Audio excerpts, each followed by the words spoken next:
সে বলে খুব দুষ্ট প্রকৃতি ছিল। সেই গোপন ঘরে কি হতো? গোপন ঘরে আমরা খালি ঘরটাই দেখেছি, সেখানে টর্চের আলো যেত না। অনেক গর্ত ছিল, এখনো আছে সেইটা। আজ এসেছি রাজশাহীর বাগমারা উপজেলায় অবস্থিত গোয়ালকান্দি জমিদার বাড়িটি দেখার জন্য।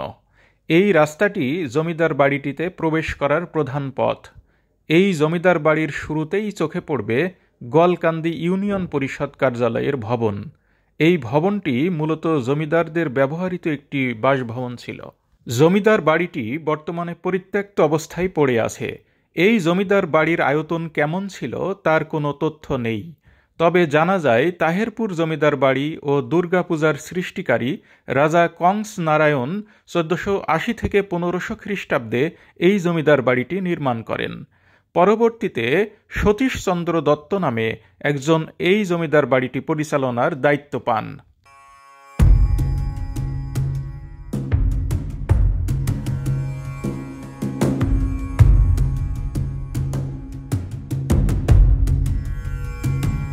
এটি এই জমিদার বাড়ির মন্দিরে প্রবেশ করার পথ, যা দেখতে অনেকটা সুড়ঙ্গ পথের মতো।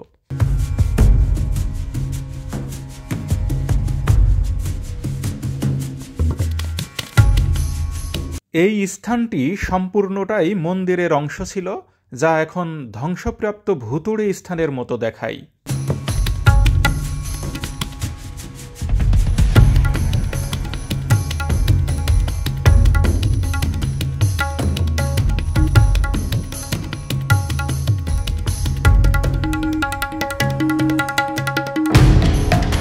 এটি মন্দিরের প্রধান ঘর হিসেবে ব্যবহৃত হতো।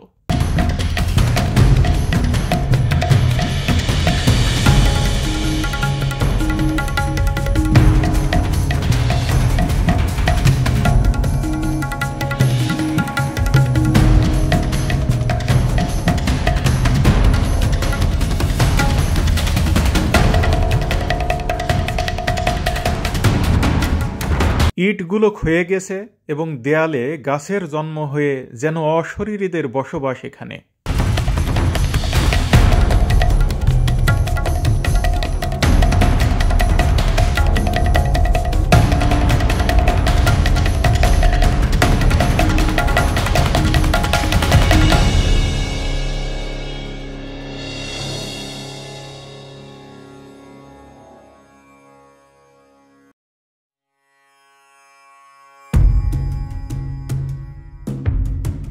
এখন প্রবেশ করছি জমিদার কর্তৃক ব্যবহৃত একটি বাসভবনের অভ্যন্তরে।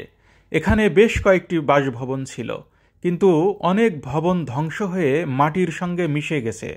ভঙ্গুর অবস্থায় দণ্ডায়মান আছে এরকম কয়েকটি ভবন মাত্র।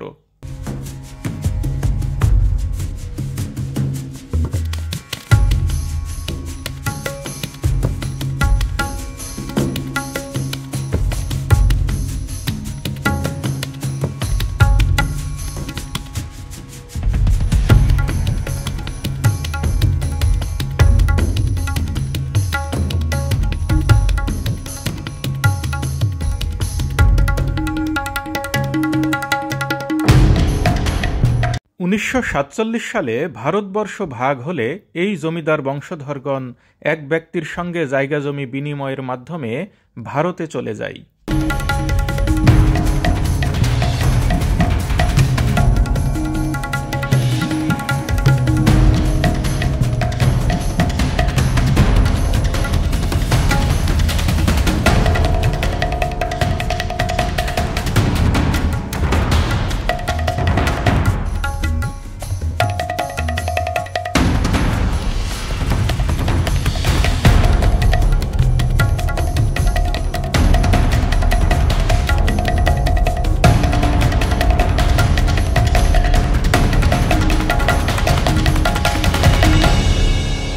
এই পাশটাও জমিদার বাড়ির অংশ এবং একটি পুকুরও আছে এদিকে।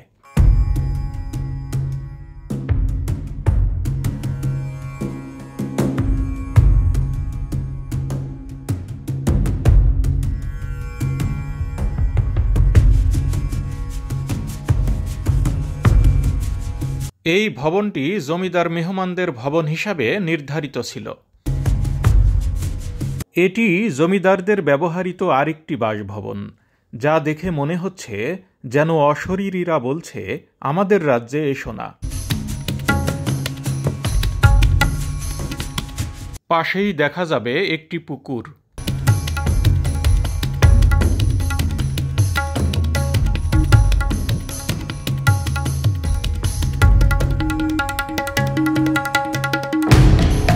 এই প্রাচীন আমবাগানটিও জমিদারদের ছিল।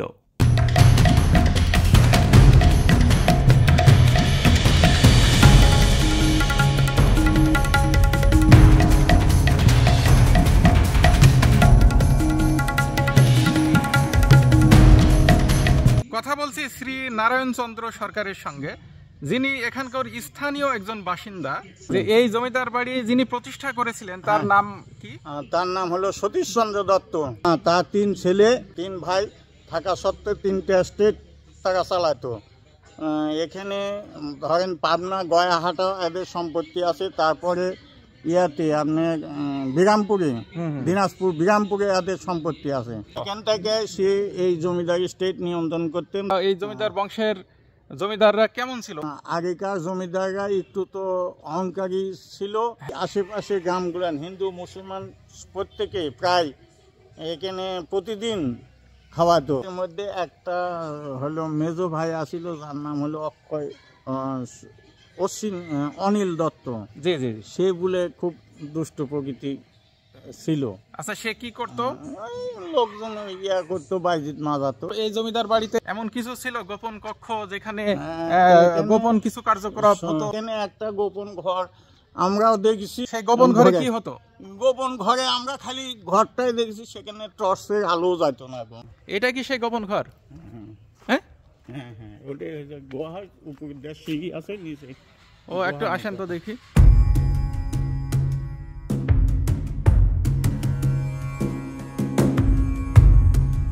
এটাই সেই গোপন ঘর? এই যে এটাই গোপন ঘর। এটা নিচে খুব গর্ত ছিল, টর্চ তেও দেখা যেত না। এখানে অনেক গর্ত ছিল এখানেই। ও মানে মাটির নিচে অনেক গভীর পর্যন্ত এই ঘরের বিস্তৃতি ছিল। হ্যাঁ হ্যাঁ হ্যাঁ। এবং সেই উপর থেকে নিচে ওই ঘরে যাওয়া যেত সিঁড়ি বেয়ে। হ্যাঁ, সিঁড়ি বেয়ে এখনো আছে সিঁড়িটা। ও, এখনো সিঁড়িটা আছে না? সেই সিঁড়িটা একটু দেখেন তো। ও, এই যে এই যে এই সিঁড়িটা হচ্ছে আপনার, এই যে এখানে সিঁড়ির স্ট্রাকচার বোঝা যাচ্ছে, তাই তো? হ্যাঁ হ্যাঁ, এটা সিঁড়ি, উপরে ওঠার সিঁড়ি। হ্যাঁ, উপরে মানে উপর থেকে আবার নিচে আসার। এই যে হ্যাঁ, এখান দিয়ে আবার মাটির নিচে এই দিক দিয়ে ঘর ছিল। তো সেই ঘরে আসলে দাদা কি হতো, মানে জমিদাররা কি করতো? আমরা এই ঘরটুকুনি দেখছি, আমরা তো এখন কি হতো কি করতো এটা তো আমার বলা মুশকিল। ও, তবে ওই ঘর সম্পর্কে আপনার তেমন কিছু ধারণা নেই? না। আপনার কি ধারণা? আমার জীবন দশায় আমি দেখছি, এখন ভর্তি হয়ে গেছে, যে কি করতো কি অবস্থা এটা আমার জানা নাই। মানে ওই ঘরটি কেন ব্যবহার করতো জমিদার, এরকম কিছু অনুমান নির্ভর কোনো কথা আছে আপনার? না, সেটা বলবেন না? না।